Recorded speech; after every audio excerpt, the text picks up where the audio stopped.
So I'm going to tell you about some things I've been thinking about to do with the human Y chromosome, and acknowledge my helpers, my colleagues, John Buckleton and Joe Bright from New Zealand, the forensic science people there, and my long-term collaborator, Jerome Goodday from the University of Lausanne.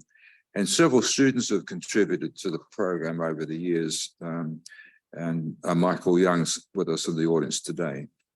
So, there's probably a way to advance the slides. There we go. So I was involved in a recent court case, providing assistance to the prosecution in a fairly nasty case, but it involved the Y chromosome. So this is an extract from the forensic science report.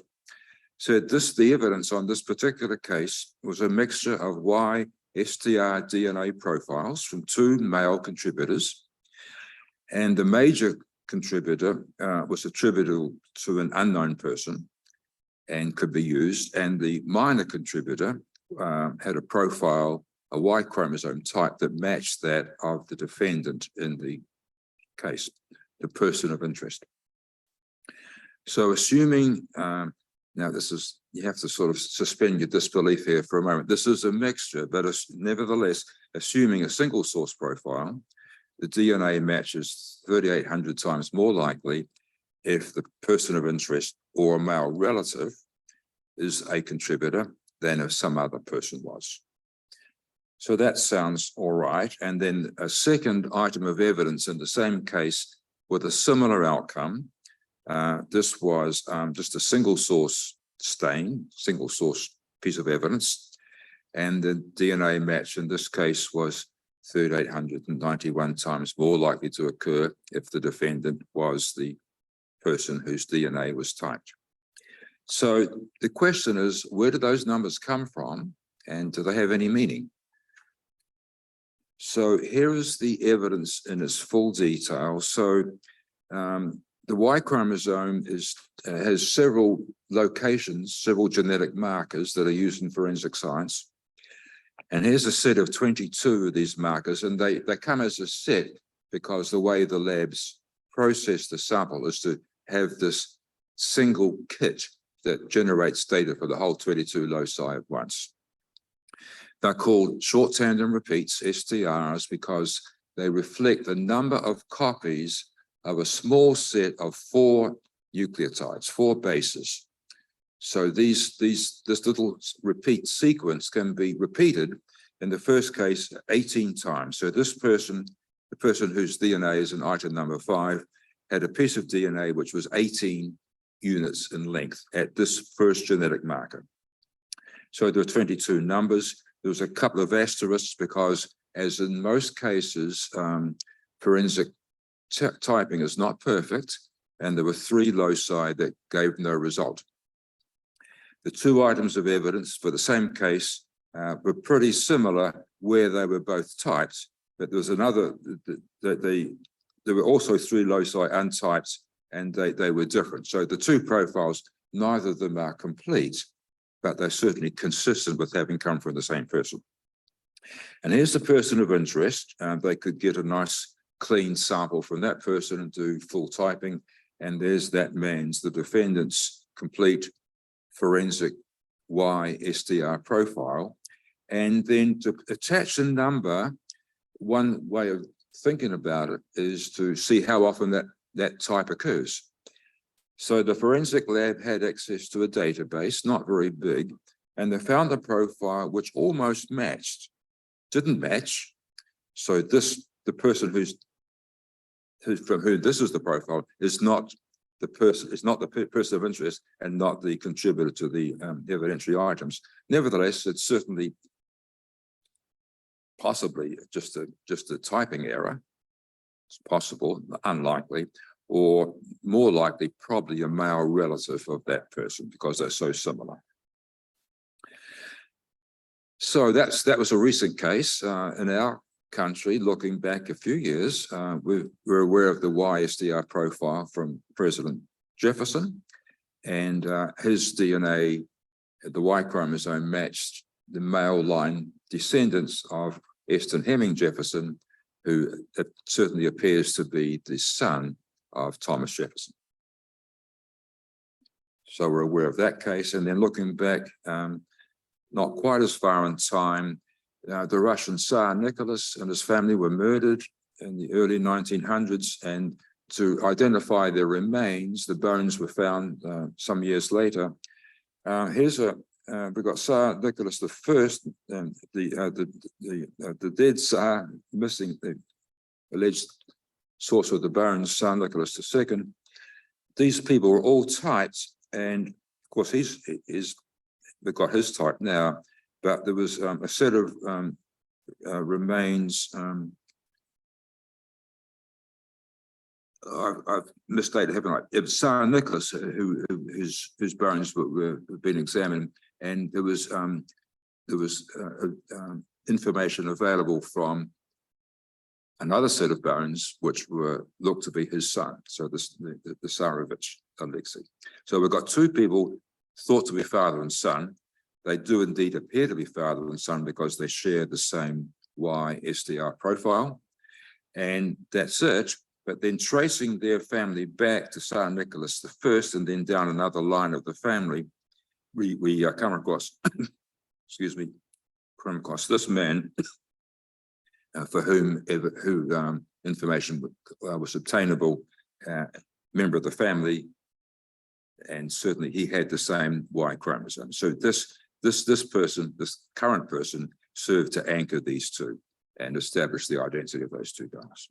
So we're used to seeing the Y profiles used in high-profile cases. And I've just told you that the numbers that we were seeing in that recent case here were in the low thousands.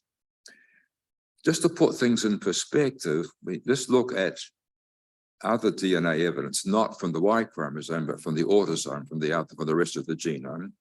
There's another case that I was assisting the prosecution. There was a murder where someone was shot and DNA was recovered from a gun allegedly involved in the murder. And the trigger yielded a DNA sample, also a mixture, DNA from more than one person, and parts of that mixture matched the DNA profile, the person of interest, the defendant, at 9 SDR loci, not 22. So much less evidence on one hand, but on the other hand, the numbers are quite astonishing. The chance of seeing that match, if the person of interest was indeed the source, if he did hold the trigger, was a trillion to 1, or 19 trillion, or 2.6 billion. So numbers which are very hard to understand, and that are the numbers that we see. And we'll talk about those a little bit. Here is the evidence in that case. So here are these 9 STR loci from the autosomes, the DNA from the trigger. So now this is autosomal, so each person has 2 copies of the chromosome, 1 from each parent. So this first person got a piece of DNA 12 units in length from one parent, and another piece of DNA 14 units in length from the other parent. And the trigger profile matched completely the person of interest. In both those recent cases, the person of interest was convicted of a crime. So here's looking a little more detail at those autosomal profiles. Here's this is the 9 loci. There's 2 rows for each locus for the 2 different alleles, the 12 and the 14. So how often do they occur individually? And 14%, 20%, or somewhere around about 10 to 20%, pretty much regardless of which continental ancestry group was used. This is from an FBI database. It's a small database. The labels on these columns are referred to self-identified ethnicities, probably not a very good way to describe people, but anyway, here they are. This is what the data that's used, and all these 18 numbers are multiplied together. And if you do that, you get numbers in the billions and trillions. Now, lots of things to say about that. The first one is that autosomal profiles consist of pairs of alleles that are assumed to be independent. within and between loci. It's not true. Is it significantly different from independence? Probably. What are we doing about it? We're trying very hard, but certainly there's been a lot of work done to see if data are at least consistent at some level with the assumption of independence. And that remains work in progress. But anyway, assuming independence for the moment, if you multiply a lot of numbers together, you get a very small number. So the Y chromosome is different. Now the component loci are assumed to be completely dependent, and that's also not true. So the Y chromosome is transmitted from father to son as an intact unit. And I'm talking about the portion of the Y chromosome called the non-recombining portion.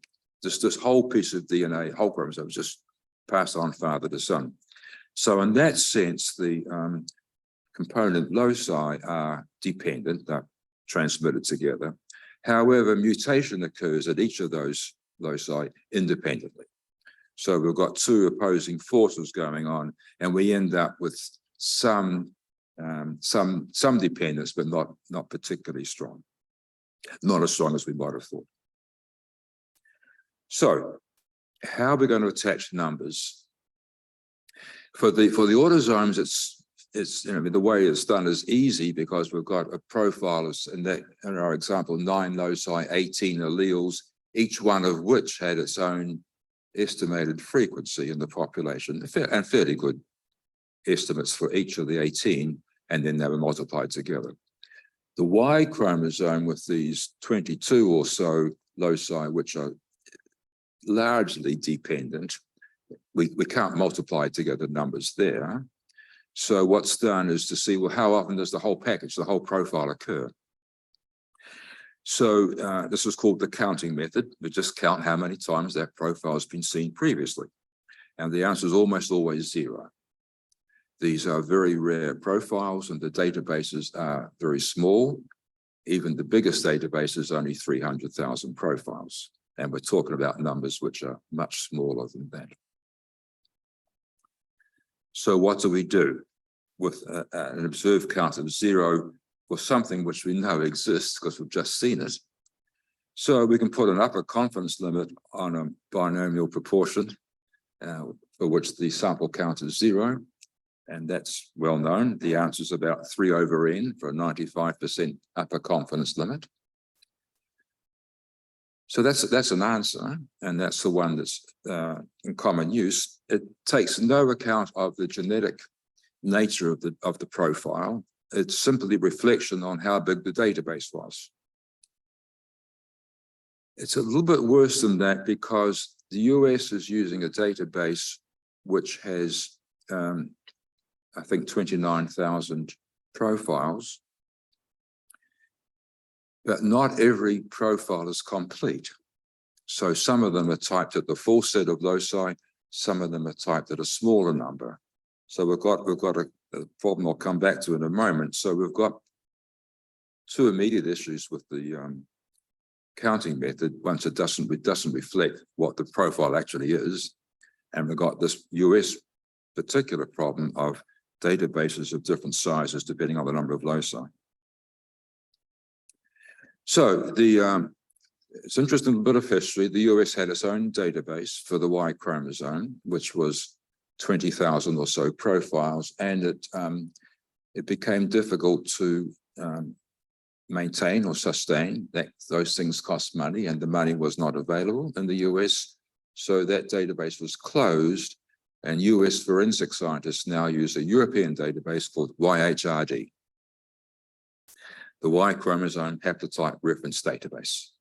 So and this I'm quoting from their language, took it from Wikipedia, claimed to be an open access annotated collection of population samples typed for the Y chromosomal sequence variants. And then it's set up for use by forensic scientists or anybody else worldwide.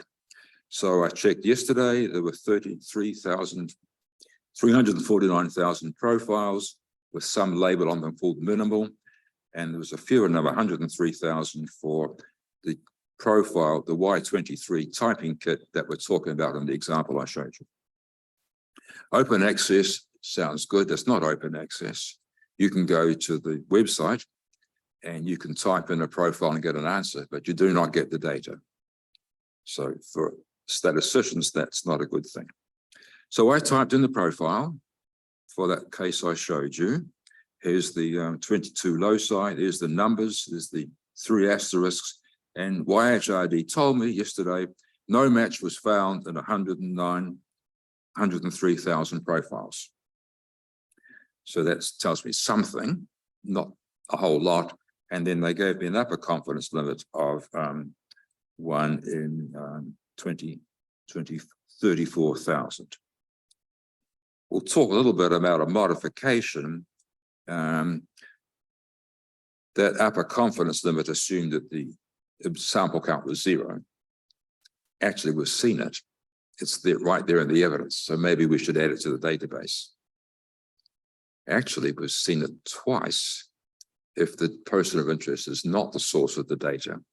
So if you adopt the defense perspective and say, well, my client matches, but he's not the guilty person. So we've actually seen the person of interest, the one that's in court, and the real contributor and the database. So maybe we should add on 2. Anyway, YHRD adds on 1. There's another, they gave us another number.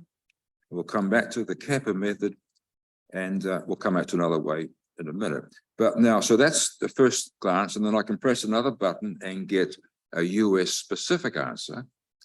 US courts are not happy with European data, so they want good old American profiles.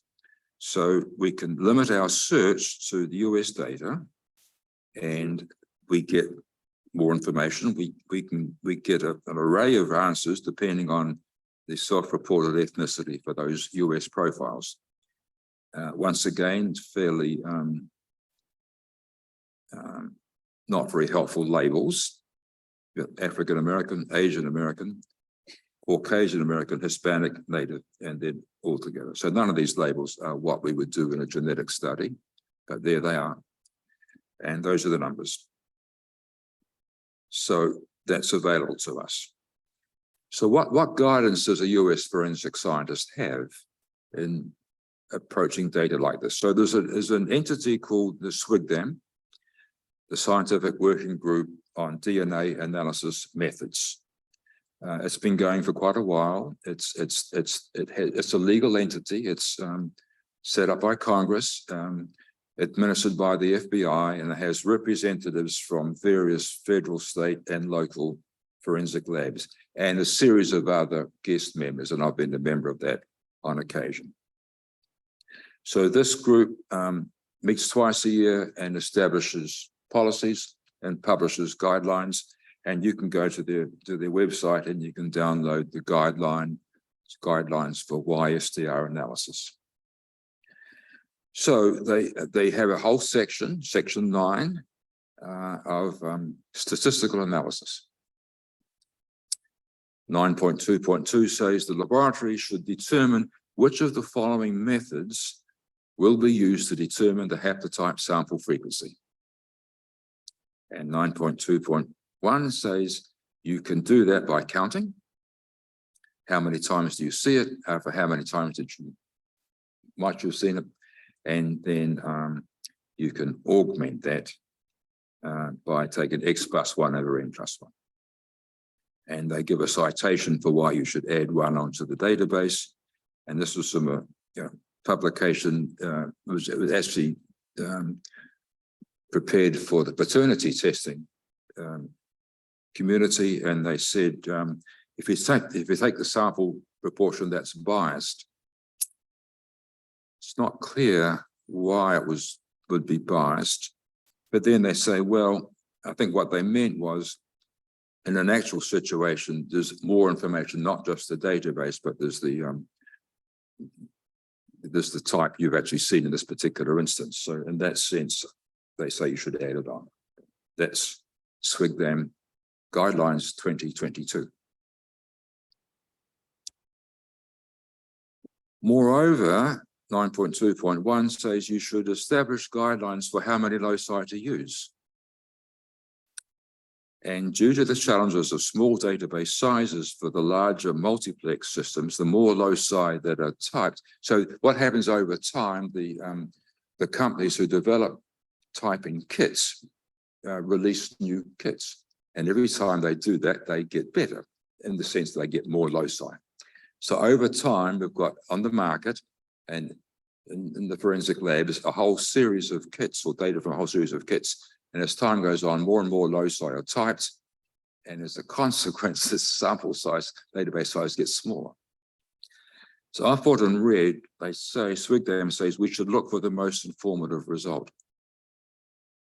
I think that should cause us some concern.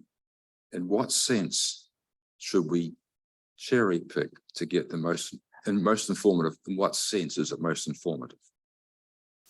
So even though the search was performed with a less discriminating set of loci, a haplotype with no observations in the database with a small number of loci will remain not present with a larger number. Well, that's certainly true. That's a statement about the database. It's not a statement about the profile. The profile was typed at, say, 22 loci. That's the evidence. And in the case, the defendant matches the evidence at all loci. That's the evidence. That's the strongest statement you can make. That's the most informative statement, 22 loci. You might get a bigger number with the binomial confidence of it if you look at only 10 loci, but that's not the evidence. Why should you give a number that depends wholly on the database size and ignores what the evidence actually is? So, can we do better? I think so. First of all, let's think about what this number purports to be. These numbers, these counting method numbers, are just estimates of the proportion of that type in the population. Is that the relevant question? No, not really. What is relevant is that there's been a crime committed and an item of evidence typed, and a person is found to match it. The question is, what the court needs to know is that person the source of the evidence? What we can address is, having seen the profile by a man sitting in the courtroom today, and he says it wasn't his DNA, then the question is, well, what's the chance, if you're not the source, that someone else would have that type? It's a conditional probability. So we can't begin without stating what is being considered. So we need to articulate a couple of propositions, a couple of hypotheses. The DNA of the person of interest is on the trigger. That would be the prosecution's story. That's why there's a trial. And the defense would say the DNA of the person of interest is not on the trigger. So that would be the simplest pair of alternative hypotheses. And then we could say, well, let's look at the evidence. The evidence is the two profiles, the person of interest and the evidence, the trigger. What's the chance of seeing that match? If the first statement is true, what's the chance of seeing it if the second statement is true? That's just a simple likelihood ratio. So that's a number we can calculate.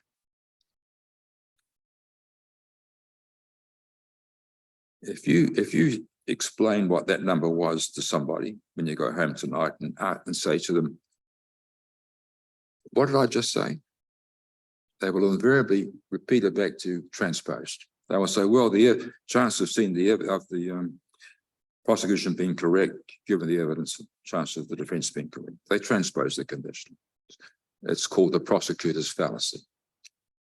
It's universal, and there seems to be no way to stop that happening. And I speak from some experience. So coming back to the Swigdam 2022, they said, well, the laboratory should determine if likelihood ratios will be used. That's a fairly weak statement. Using likelihood ratios was described by Weir and Weir in 1998. That's a long time ago. So why did we bother? And then it's recommended by the by the Commission of the International Society for Forensic Tests. So using likelihood ratios, articulating hypotheses, working out probabilities of the evidence under each is sound science. It's good statistics. And this country has been very remiss in being slow to adopt that approach.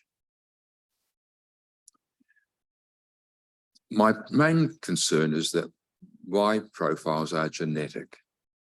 They're not just a collection of numbers. I mean, there are a lot about the Y chromosome. I've just taken this picture, not very well represented, not very well seen, I'm sorry, but it's just it's a worldwide survey of Y profiles, just little pie charts, how often do the various types occur in those regions. All I wanted to show is that depending on where you are in the world, you get different colors in the pie chart. You get different YSDR types. So we see some aggregation, some geographical aggregation of Y types, as we do for all genetic profiles. And this just reflects our understanding of human history, human evolution. We had movement out of Africa, north, and then eventually cross into the Americas, and then further east into Asia. So we have had this long time, evolutionary timescale migration of humans out of Africa, and that has resulted in geographic aggregation. So Y profiles, to some extent, reflect geography because they are genetic. So that's an observation. We have some theory, that's an old theory now, which says if you've got a population that's large and random mating and there's some mutation, then we can make various predictions. So two prominent population geneticists, Kimura and Oda, a long time ago now, said the chance that if you reach into a population and pull two copies out at random, the chance that they are the same because of a shared ancestry, identical by descent. That's a probability that we can describe, construct theories for, and predict how big it will be, depending on the population size and the mutation rate. It's a simple theory, but it's quite robust. In our context, that has a huge advantage for the Y chromosome of telling us the effect of the number of loci that are scored. So we want to know what's the mutation rate for the whole profile. What causes one man to have a different profile from another, even if they're in the same family. Even a father and son will have different Y chromosomal profiles quite often, to the extent that paternity company protocols call for allowing for two differences between alleged father and son, two mutational differences. So mutation rates are about 10 to the -3 per locus. So it's not huge, but it's not zero. So mutation occurs. And we think mutation occurs independently at the loci. So if you've got a large number of loci L, each with a mutation rate of 10 to the -3, and the mutation rate for the profile is about L times nu.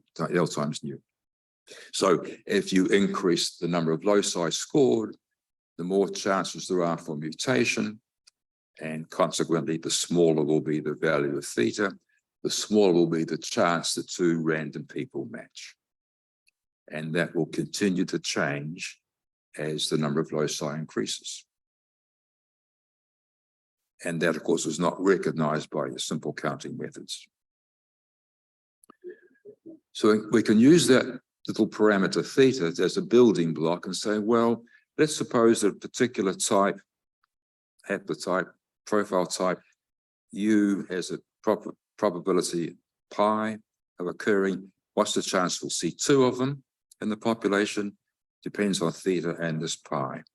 So the match probability, the chance of an unknown man having that haplotype, given that the person of interest has it, is a little equation that depends on theta and on pi. It's the chance, the conditional match, the match probability, the chance of having seen it once already is bigger than the chance of seeing it in the first place.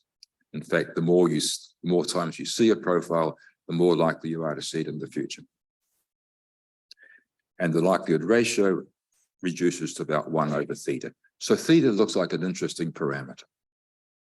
And this little approximation recognizes the reality that profile probabilities are all very small. we know, I've just shown you thus far because I didn't find one in 100,000 profiles. They have very small probabilities.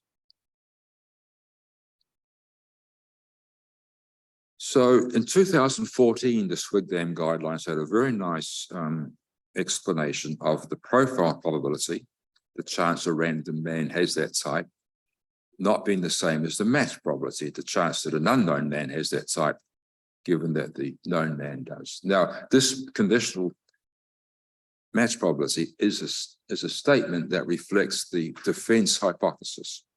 It's very interesting that forensic typing is done by labs aligned or associated with the state and generally aligned with prosecution. The calculations are done from the perspective of the defense. So, and then there's some work going on about that and then how you would build that. It's a very nice piece of work. I won't read it out. And that was approved by SWIG-DAM in January of 2014. It disappears in the 2022 guidelines. So the laboratory should determine if match probabilities will be used and the method to calculate it. There is no consensus from statistical subject matter experts as to the best or preferred method for calculating match probabilities. And Jerome and I get a reference. And in full disclosure, I should say that the 2014 guidelines are there because I wrote them and put them in those guidelines. And I was outvoted in 2022.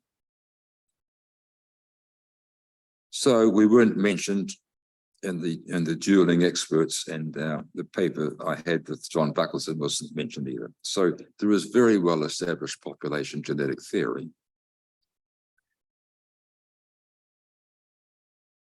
So how are we going to approach this? It looks to be a sound method for attaching numbers to matching YSDR profiles, and that has to do with using this genetic parameter theta. It doesn't actually require the proportion in the population of the profile of interest. That's a factor, but the driver of the answer is the theta quantity. Those profile probabilities do vary among populations around the world, and they vary also in the real population of interest. So if there's a crime and a person's on trial and he has pled not guilty, he or she's pled not guilty, then the calculation refers to the chance of another person having that type. Who is this other person? What population is that other person drawn from? That's a hard question. Maybe geographic. It's probably the most sensible way, but that doesn't get everybody who might have committed the crime. So it's very hard to describe the population. And even if we could, it wouldn't be feasible to sample that population to see how many people had that type. It's just not feasible. So we've got uncertainty about the population. We have uncertainty about the profile probabilities, but we do have some certainty about the population structure parameter theta.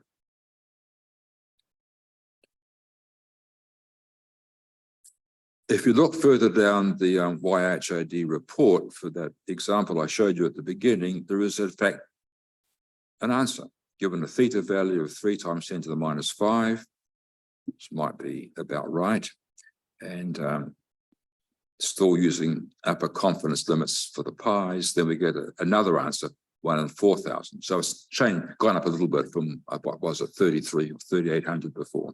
It's changed. And that was using all the US data that's in YHRD. If you include Native American data, then the answer changes a little bit. And that's another whole story. Native American populations have tended to be small historically, and as a consequence, somewhat different frequencies from the rest of the population. And also there's not much data.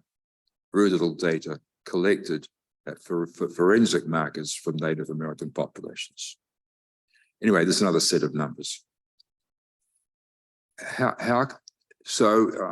Where did this YHID number, the suggestion of what was it, 3 times 10 to the minus 5 or 3 times 10. Where did that come from?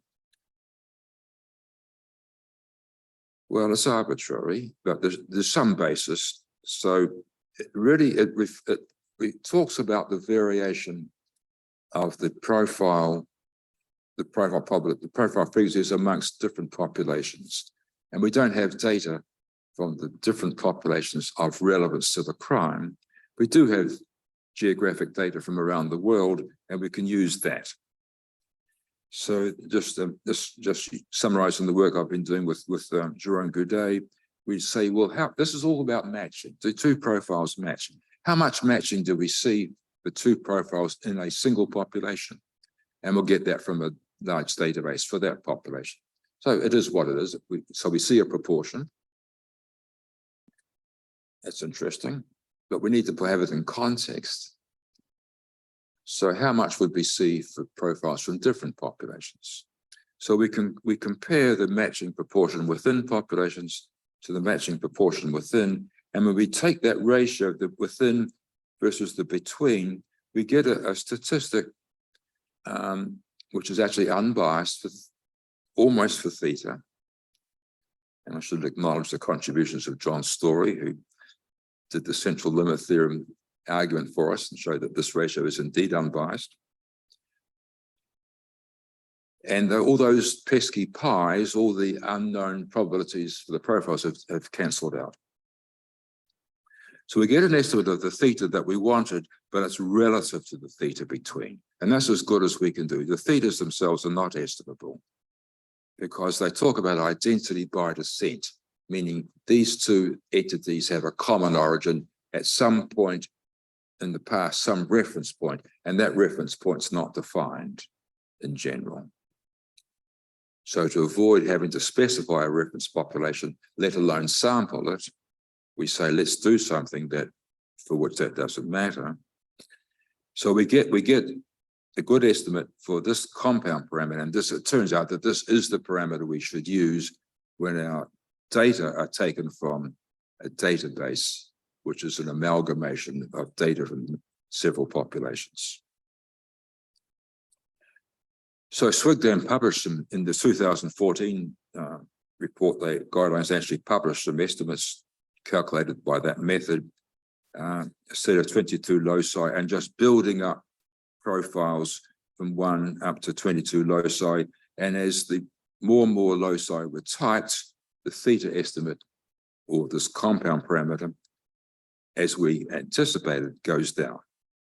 And it does indeed seem to get to about 10 to the minus 5. So there is some data behind those figures in YHRD.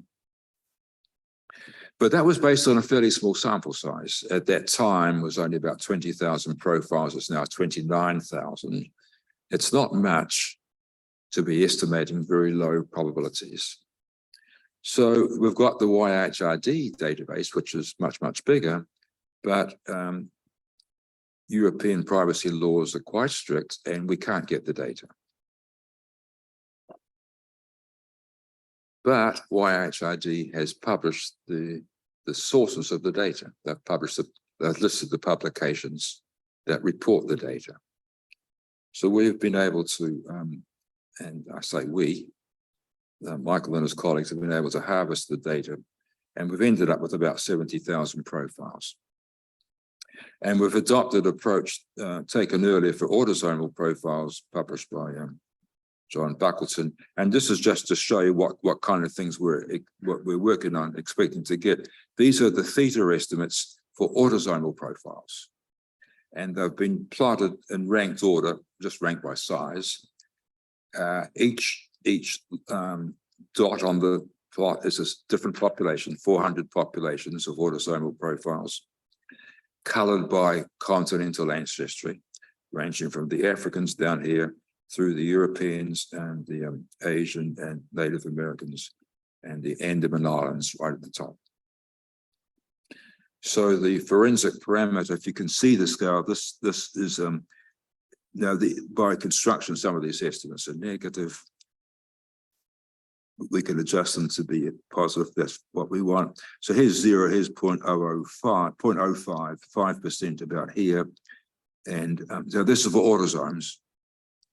So we see geographic similarity for the estimates, and then much larger values, much more uncertainty, much higher profile probabilities for Native Americans, for small populations. So we're working currently on a collection of 70,000 profiles that typed at 16 loci and a few less typed at 22 loci. And we're getting largely similar numbers. And this is data that a table that Michael's provided.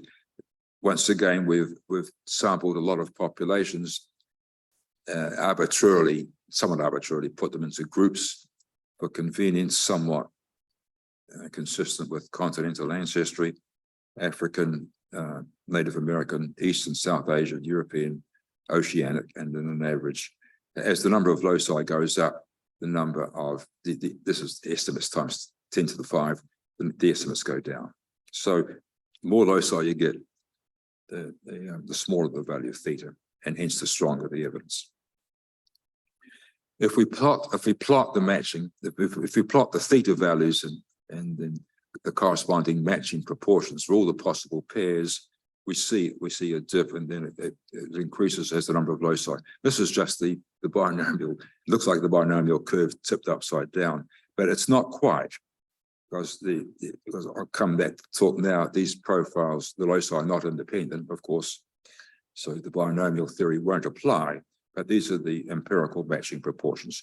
So there's some initial dip, and then there's a steady increase. And then we've augmented that by simulation to get a much larger sample sizes and many more loci. So this is the match. What's the chance that two people will match as the number of loci increases on the minus log scale? So these numbers are getting up for lower matching proportions. There's a steady increase initially, and then it tapers off. And then it looks like it's going to some asymptote, or maybe a slight increase. So why is that, intuitively? If you've got two men with the same, who match the Y chromosome, same profile, let's say 20 loci, it's either the same man, you've typed twice, or it's someone in the same male lineage. They're related. So the next locus you type, you would expect it to match. And the more loci you get matching, the higher the chance that they'll keep on matching, because they're either the same person or they're closely related. So this is just a reflection of the lack of independence of the loci. That's how we're doing. Almost done. So YHRD gave us this kappa method, an interesting result published by a man, Charles Brenner, and he and I had a paper about the World Trade Center identification. So I've known Charles for a long time. We've fallen out over this issue, I'm afraid. But he did something interesting. He said, well, here's a profile. I haven't seen it in the database, but I'm going to add it to the database, which is fine. But the database is such that a proportion of the profiles in that database occur only once. They're singletons, occur only once after I've added in the evidence. So kappa is, roughly speaking, kappa is the proportion of observed profiles that are singletons.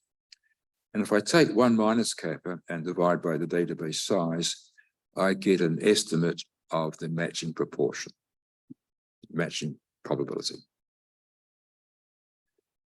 So it's a pretty result.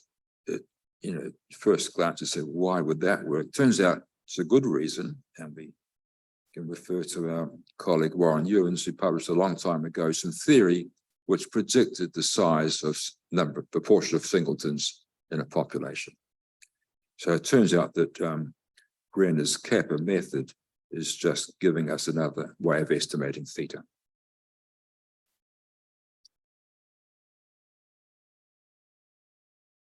So we're grappling with this unknown level of independence or dependence among loci. We don't have a machinery to describe dependencies amongst a large number of loci, 20 or so. We can't test for independence because we don't have enough data. We don't have enough data for 20 loci at a time to say, well, are they consistent with independence? We have some alternative ways in the literature we might approach that problem. One has to do with using entropy. So entropy in general is this for series of categorical data. We just take the sample proportions of a type times its natural log and add up those proportions. So that's the entropy. If there's only one type in the sample, for all the same type, one of the p's is 1, all the others is 0, and the entropy is 0. If all the types are equally frequent, all the p's are 1 over m, and the entropy is about log m.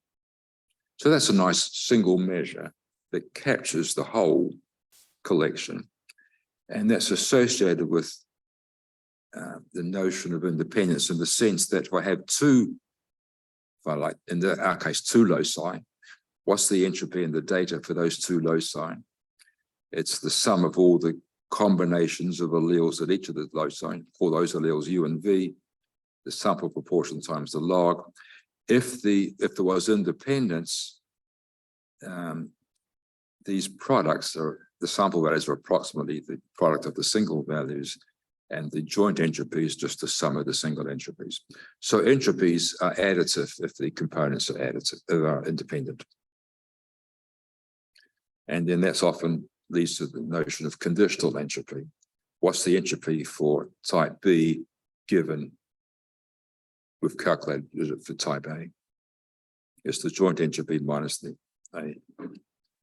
So we've done that for these Y data. We've just taken all the markers, 22 of them, and looked at their single locus entropies.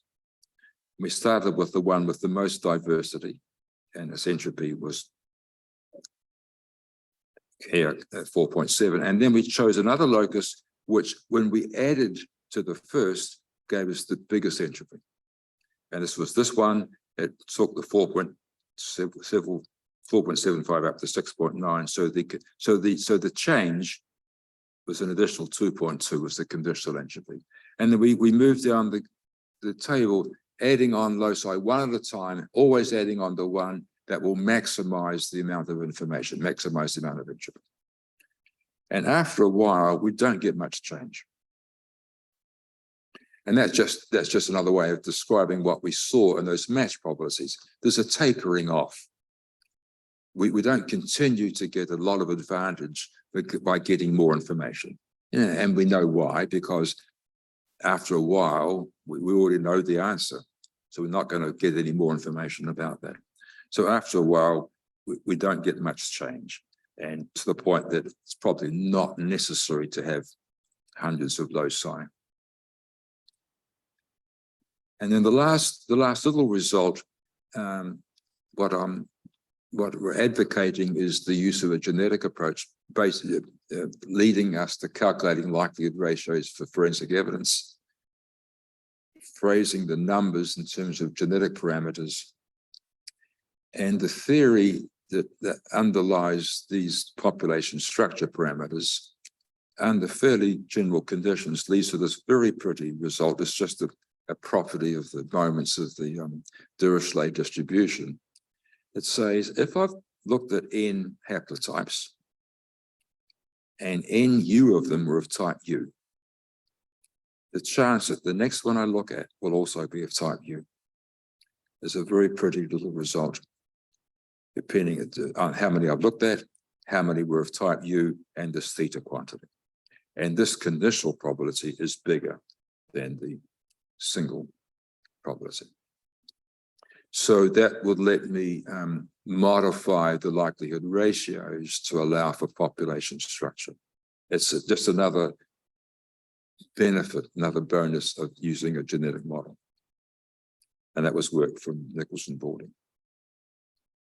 So that's it. I have a story I'm advocating. It's an approach that we're advocating without much success, I must say. The strength of why evidence or any genetic evidence depends on the probability of the evidence and the alternative hypotheses. And that applies to any form of forensic evidence. The probability of the evidence under hypothesis of an unknown contributor can depend on the observation of known men not listed. So if you've typed a lot of men as part of a crime investigation, their profiles inform the answer we want. Their profiles via this sampling formula involving theta. When we've seen all these men, they give us more information about other profiles, other men. All the alleles should be taken into account, and they should take into account the fact that what we see has been shaped by evolution. And that's all I know about the Y chromosome. So thank you.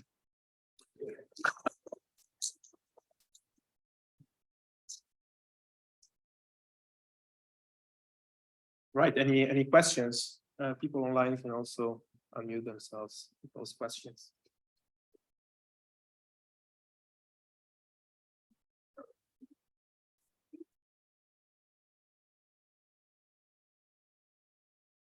No. So Y is not the preferred typing system. It's mainly of use in sexual assaults for degraded samples or mixtures where the perpetrator was a male. And they was going to pull out the male contribution without having to worry about the female contribution in an assault case. Or in some cases, if it's degraded, it may only be the Y that was available. It's not the preferred way. Yeah. It's also, interestingly enough, uses a screening tool, especially, well, I know in California for sure, there's a thing called familial searching. Instead of looking for the FBI has a large database of convicted offenders, 20 million profiles available that is searched for when it's a crime with an unknown contributor, an unknown criminal. You can search for the criminal. Familial searching, you're searching for a profile close to the evidence. You're searching, it's called familial searching. You're looking for someone who themselves are not in the database, but their relative is. So the barrier to doing familial searching is that there must be a perfect match for the Y chromosome before you search on the autosomes. Last question.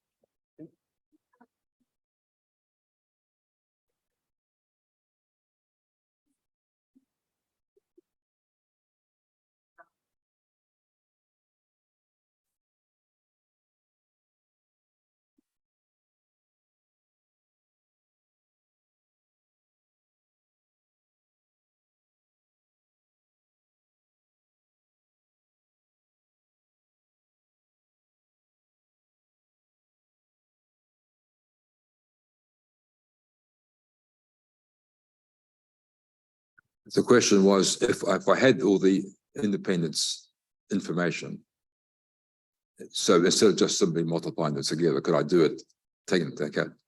Would that work? Yes. I don't see that happening, actually. I don't think we've got enough data, because we're talking about independence of a set of 20 loci. That's very hard to do. And the model, our estimates, our theta estimates are on the package. The whole haplotype, the whole set of 20. It's a 20 locus theta. So it's sort of avoided the issue of the independence.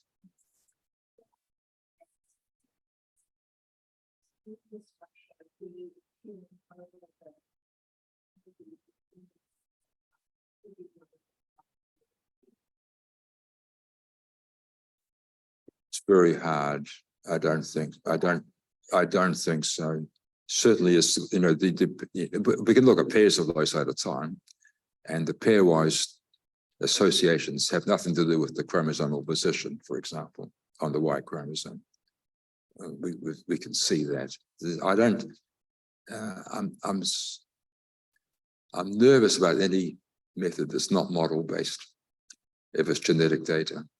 Yeah. Thanks, Amy. Other questions? Is there anything on- Very interesting, but community issues like societal issues and developing methods that apply to a subset population.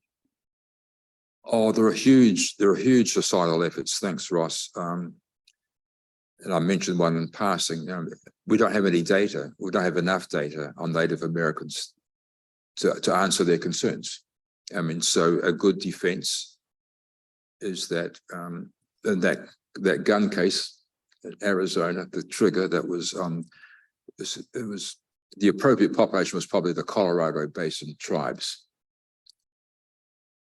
There's no data like that for those people. There are data from other Native American populations which we can point to and say, well, we acknowledge the differences, but we don't think they'll be huge. And by the way, we've got this population structure parameter, which is designed to allow for differences amongst populations. So there's that issue.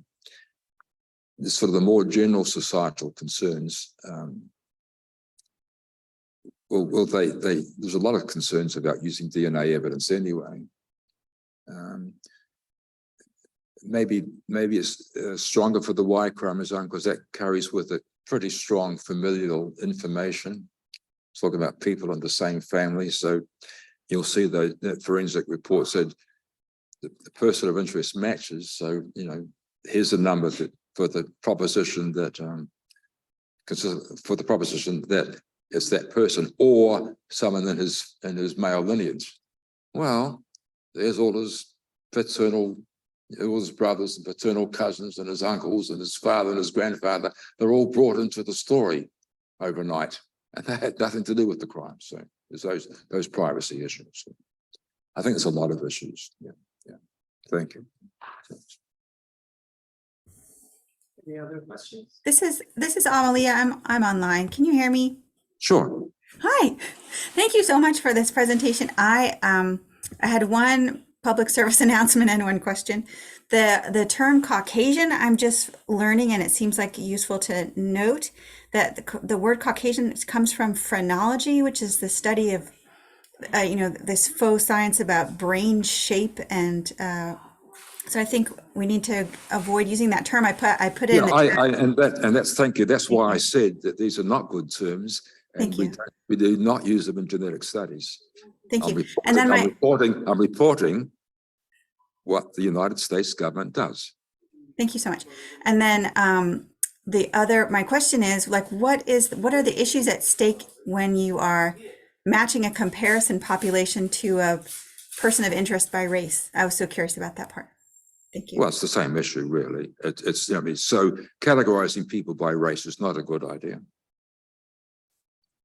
It would be simply a lot easier if we simply said, here's a cosmopolitan database, lump everybody that we've typed into a single database and do the calculation associated with the value of theta, which accommodates the variation we know exists amongst different groups, no matter how they're defined.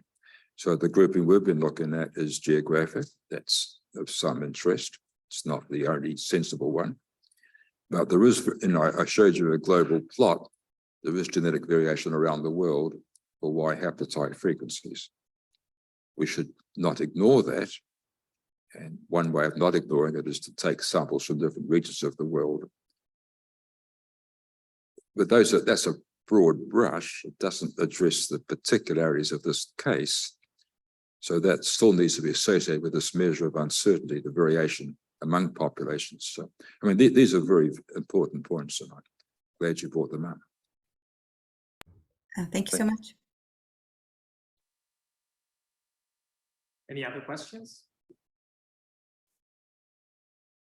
Not then. Okay. Let's thank Thank you again. Thank you.